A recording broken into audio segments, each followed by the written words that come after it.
우주를 향한 인류의 호기심은 계속돼 왔는데요. 이제는 우주에 더 쉽고 가깝게 도달할 수 있는 우주 비행기가 새롭게 등장했습니다. 우주 비행기는 비행기와 로켓이 새로운 기술과 만나서 탄생했는데요. 보통의 비행기처럼 활주로를 따라 이착륙하고 우주와 지구를 왕복할 수 있습니다. 항공우주산업의 새로운 기대주, 우주 비행기를 과학 미래를 열다에서 확인하시기 바랍니다.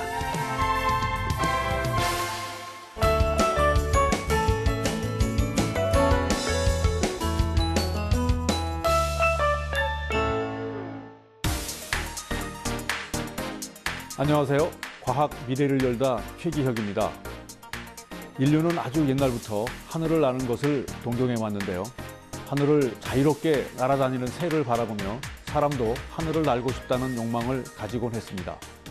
그리고 이러한 욕망의 일환으로 사람이 직접 우주에 도달하기 위한 노력이 전 세계적으로 펼쳐지고 있는데요. 머지않아 민간인도 쉽게 우주 여행을 떠날 수 있다는 이야기를 한 번쯤 들어보셨을 겁니다. 그리고 이러한 우주 여행의 수단으로 새롭게 각광받는 것이 바로 우주 비행기죠. 우주 비행기 하면 우주를 나는 비행기인 것은 같은데 로켓이 아닌 비행기라고 하니 좀 생소하시죠? 오늘은 여러분께 새롭게 등장한 우주의 교통수단 우주 비행기를 지금부터 소개하도록 하겠습니다.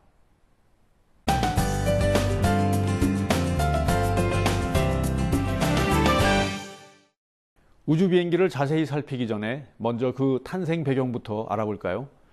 구소련의 과학자 치올콥스키는 우주에 거대한 우주 정거장을 설치해 인류가 생존할 수 있는 방안을 제안했습니다. 그는 우주 정거장의 온실에서 식물을 재배하고 거대한 거울을 이용해 통신을 할 수 있다고 했는데요. 또한 거대한 바퀴 형상의 우주 정거장을 회전시켜 인공 중력을 만드는 방법도 소개했습니다. 그리고 이렇게 몽상가의 꿈으로만 여겨졌던 그의 제안은 100여 년이 지난 오늘날 현실이 되었는데요. 현재 국제우주정거장은 축구장 크기이며 본체 길이가 88m, 태양전지판 108m, 무게는 454톤으로 지구 궤도에 올려져 있습니다. 그리고 시속 27,000km의 속도로 하루에 지구 15기 반을 돌고 있죠. 우리가 하늘을 바라볼 때 달과 금성 다음으로 환한 별로 보이는 것이 바로 국제우주정거장입니다.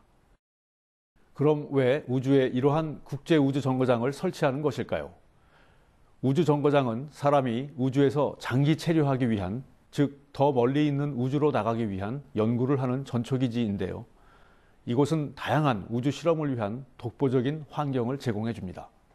예를 들어 중력의 영향 없이 강도 높고 가벼운 신물질을 개발할 수 있고 효능이 높은 고순도 의약품을 제조할 수 있게 되는 것이죠. 또한 무중력 상태에서의 물리학과 생명과학을 연구하고 향후 장기간의 우주 탐사와 우주 여행을 대비해 우주 환경에서의 인체 변화 연구도 시행합니다. 물론 지구상에서도 무중력 상태를 인위적으로 만들 수는 있지만 무중력을 유지하는 시간이 너무 짧아 효용성이 떨어지고 비용도 많이 들죠. 그래서 이렇게 무중력 공간인 우주에 무중력 실험실을 만드는 방안이 필요했던 것입니다. 그럼 이러한 우주 정거장에 가기 위해서 꼭 함께 발전해야 할 기술이 무엇일까요? 바로 우주와 지구를 왕복할 수 있는 우주 왕복선이겠죠. 우주 왕복선은 로켓과 비행기가 하나로 합쳐진 것이라고 생각하시면 되는데요. 그전까지 우주선은 60년대, 70년대 달 탐사를 했던 아폴로나 한국의 이소연 우주인이 우주 비행 시 2008년 탑승했던 소유주처럼 한 번 발사되면 모든 부분이 다 버려지고 끝부분에 조그만 캡슐만 지구로 돌아오는 형태였습니다. 다시 말해서 비용이 비싸고 자원의 낭비가 심했는데요. 이를 바꾸기 위해 우주로 발사될 때는 로켓을 이용하고 지구로 돌아올 때는 비행기처럼 연료통을 제외한 우주선 전체가 귀환하는 우주왕복선이 탄생한 것입니다. 우주왕복선은 공항의 활주로에 그대로 착륙하기 때문에 회수 비용이 덜 들고 안전할 뿐만 아니라 지구 궤도상에서 고장난 위성과 우주 망원경을 수리하고 지구로 회수하는 등 유연한 임무를 수행할 수 있었습니다. 하지만 이러한 우주 왕복선에도 조금씩 문제가 보이기 시작하는데요. 미국 우주왕복선의 경우 비싼 아폴로 우주선을 대체하기 위해 만들어졌지만 막상 들어간 개발비가 수백억 달러, 발사비가 5억 달러에 이르렀습니다. 물론 이것은 아폴로 우주선보다는 적게 든 비용이었습니다. 하지만 우주왕복선의 정비에 많은 시간과 돈이 들어간다는 점이 문제였죠. 또한 총 134회의 발사 중 2번의 사고가 발생해 안전에 문제점을 보이기도 했습니다. 결국 우주왕복선은 2011년 7월 최종 비행 이후 퇴역하고 말았는데요. 고체 보조 로켓이 파괴되고 내열 타일이 떨어지는 문제점이 발생했기 때문입니다. 따라서 새로운 우주왕복선이 필요하게 됐는데요. 이때 등장한 것이 바로 오늘 여러분과 자세히 살펴볼 우주 비행기입니다. 그럼 이제 우주 비행기에 관해 자세히 알아볼까요?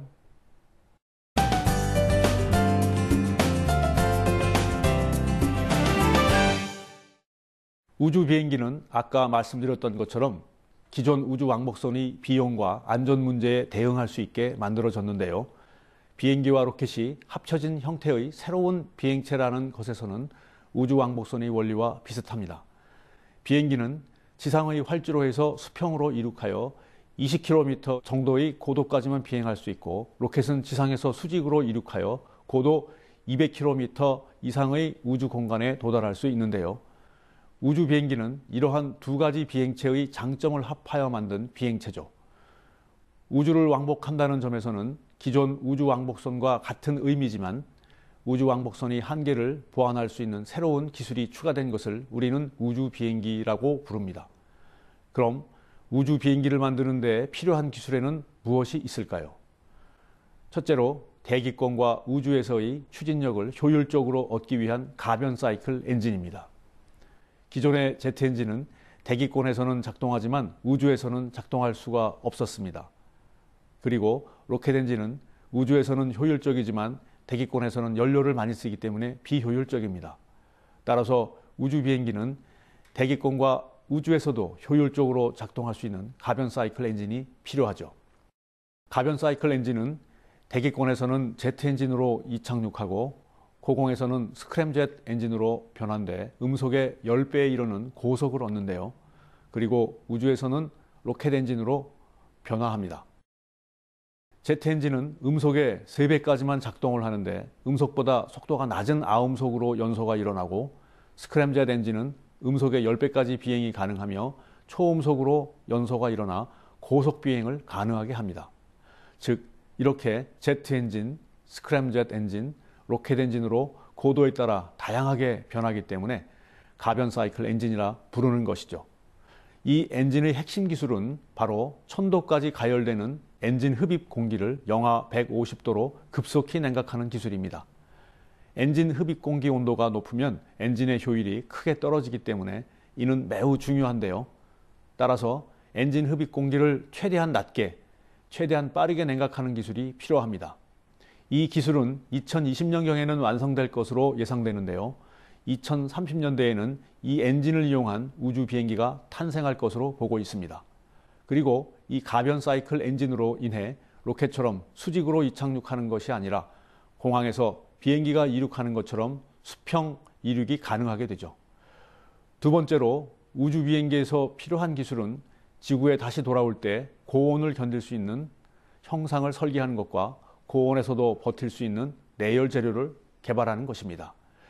지구에 다시 돌아올 때 고도 80km에서의 우주 비행기 속도는 음속의 20배에 달하는데요. 그리고 표면 온도는 최대 3000도까지 가열되죠. 이렇듯 지구 재도립은 매우 위험한 과정인데요. 따라서 재도립 과정에서 저항을 최소화하고 구조적 안정성을 높이기 위하여 비행체를 물방울 모양으로 만듭니다. 그리고 이때 동체와 날개의 구별이 없게 만드는 리프팅 바디라는 설계 기술이 필요하게 되는데요. 이 기술은 동체와 날개를 곡선으로 부드럽게 연결해 날개뿐 아니라 동체에서도 날 수 있는 힘이 발생하게 됩니다. 또한 우주 비행기가 지구에 재도립할 때 3000도의 열을 견디기 위해서는 특수한 내열 물질이 필요한데요. 이 물질은 유리 성분을 스펀지처럼 만든 것으로 수천 도의 열에도 견딜 수 있습니다. 이러한 물질을 산화 실리콘으로 만든 파인 세라믹이라고 하는데, 이 파인 세라믹은 고열과 충격에 매우 잘 견디는 특성을 가지고 있죠. 또한 최근에는 이 파인 세라믹을 기존처럼 타일 형태로 조각조각 붙이는 것이 아니라 일체형으로 표면에 입히는 기술이 개발 중입니다. 이렇게 되면 충격에 더욱 강하고 구조의 무게도 크게 줄일 수 있게 되는 것이죠. 이번엔 우주 비행기 기술 그 세 번째를 알아볼 텐데요. 바로 우주 비행기가 대기권을 초고속으로 날아갈 때 공기 저항을 줄이는 기술입니다. 우주 비행기가 발사돼 우주로 나가기 전에는 최고 음속의 10배까지 속도가 붙는데요. 이때 기수에는 강한 충격파가 발생하게 됩니다. 이때 공기 저항과 충격파로 인해 기체 충격을 최소화할 필요가 있죠. 지금까지 비행기는 최대 음속의 3배 정도로 비행이 가능한데요. 따라서 음속의 10배로 비행하기 위해서는 새로운 형상 설계가 필요합니다. 특히 가장 중요한 점은 바로 충격파의 발생을 최소화하는 것이죠. 이를 위해 우주 비행기의 앞부분과 전체 형상이 충격파의 발생이 최소화되도록 설계할 필요가 있습니다.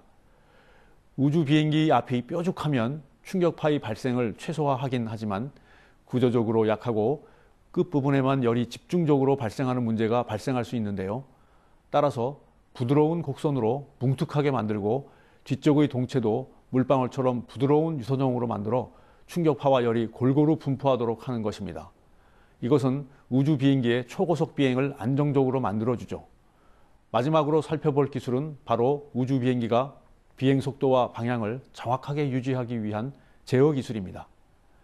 우주 비행기가 초고속으로 비행하다 보면 공기 저항과 충격파로 흔들리고 비행 방향이 변할 수 있는데요.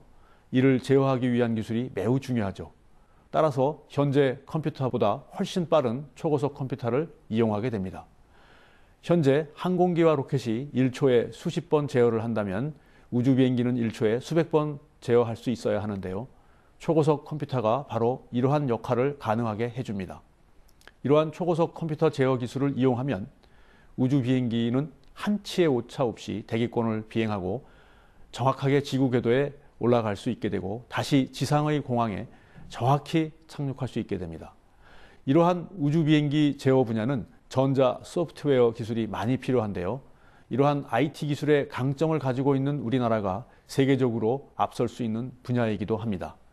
이렇게 우주 비행기의 신기술에 대해 알아봤는데요. 안타깝게도 대부분의 이러한 기술들은 한국엔 아직 없고 미국 등 우주 선진국에만 있습니다.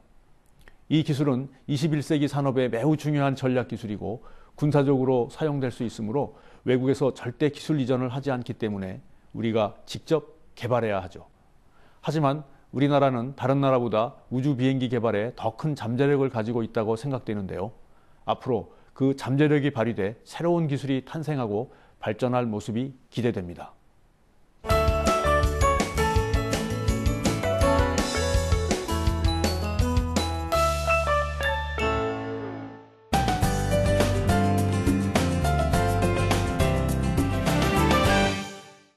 앞에서 소개해드린 기술들을 접목한 우주 비행기의 개발은 어디까지 진행되어 있을까요?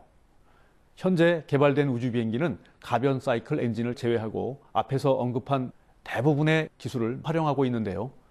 영국의 스카이론이라는 회사가 세이버라는 가변 사이클 엔진을 개발 중이죠. 앞으로 10년쯤 뒤면은 이 기술 또한 개발되어 앞으로 만들어질 우주 비행기들은 가변 사이클 엔진을 포함하여 더욱 발전된 기술을 활용하게 될 것으로 예상됩니다. 또한 지금은 여러 우주 벤처 회사가 생겨나 매우 싼 비용으로 우주 수송을 담당하고 있는데요. 따라서 우주 관광 같은 새로운 우주 비즈니스가 생겨나고 있습니다. 이러한 우주 비행기는 민간 회사가 활발하게 개발하고 있다는 점이 특징인데요. 그중 대표적인 것이 우주 관광을 위한 스페이스쉽 2입니다.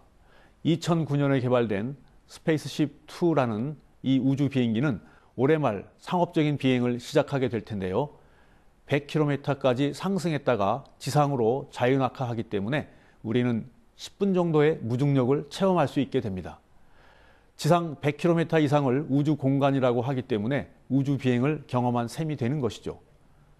현재 개발이 모두 끝난 상태로 비용은 1인당 2억 원이라고 합니다. 또한 현재 미 공군은 X-37 무인 우주 비행기를 운용 중입니다. 무인이기 때문에 개발비가 유인 우주 비행기의 10분의 1인 3억 달러에 불과하죠. 2010년도에 처음 발사되었으며 우주 공간에 9개월간 체류할 수 있는데요. 이때 로봇팔을 이용하여 위성을 수리하거나 연료를 재충전할 수 있습니다. 또한 관심 있는 지역이나 우주 물체에 근접해 촬영할 수도 있죠. 그리고 우리가 또 주목해야 할 궤도 우주 비행기로 미국의 드림 체이서가 있는데요. 이 드림 체이서는 2016년 11월에 시험 발사가 예정돼 있습니다. 최장 7개월을 우주 공간에 체류할 수 있고 7명이 탑승할 수 있죠.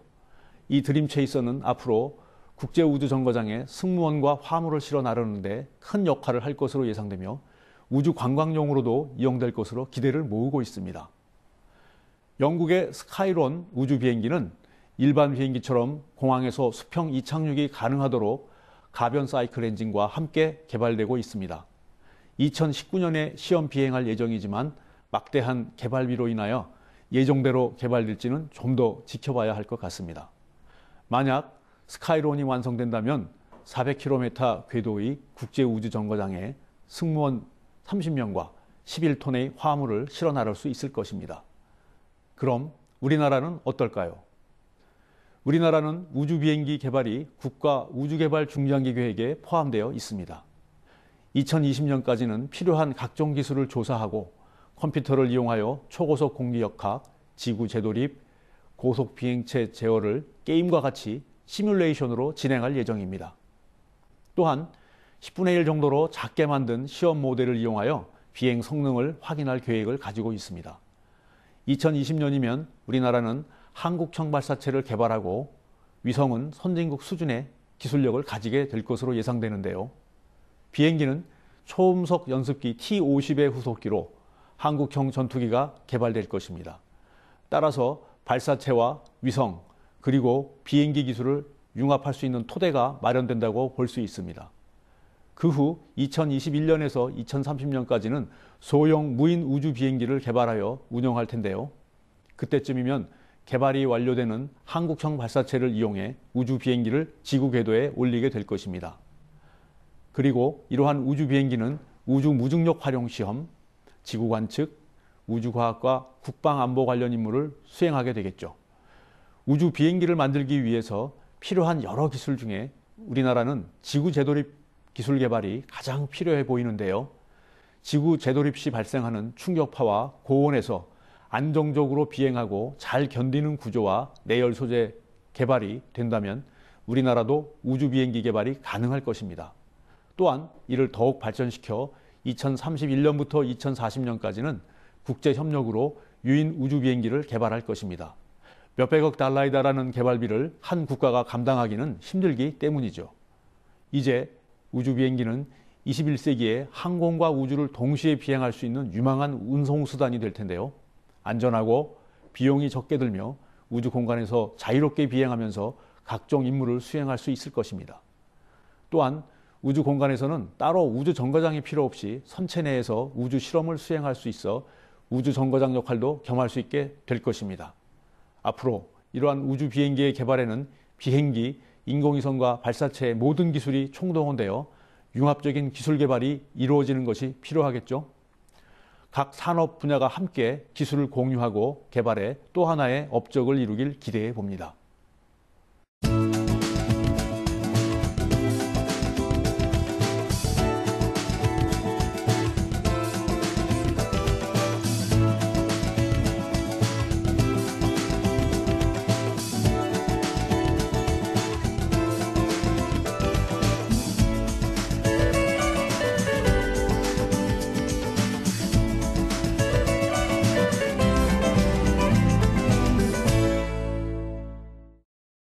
현대는 융합기술의 시대로 나아가고 있습니다. 하나하나는 평범한 기술이지만 한데 모았을 때는 새롭고 큰 힘을 발휘하는 기술로 바뀔 수 있죠. 우주 비행기가 바로 그 대표적인 사례인데요. 비행기와 로켓과 우주선을 하나로 합쳐 더욱 안전하고 새로운 항공우주 산업 분야를 만들어야 하겠습니다. 우주 비행기는 우리나라 경제 발전에 기여할 뿐 아니라 새로운 일자리도 창출할 수 있을 것입니다. 앞으로 여러분이 도전 정신을 자극하는 분야가 되길 기대하면서 과학, 미래를 열다 마치겠습니다. 시청해주신 여러분 고맙습니다.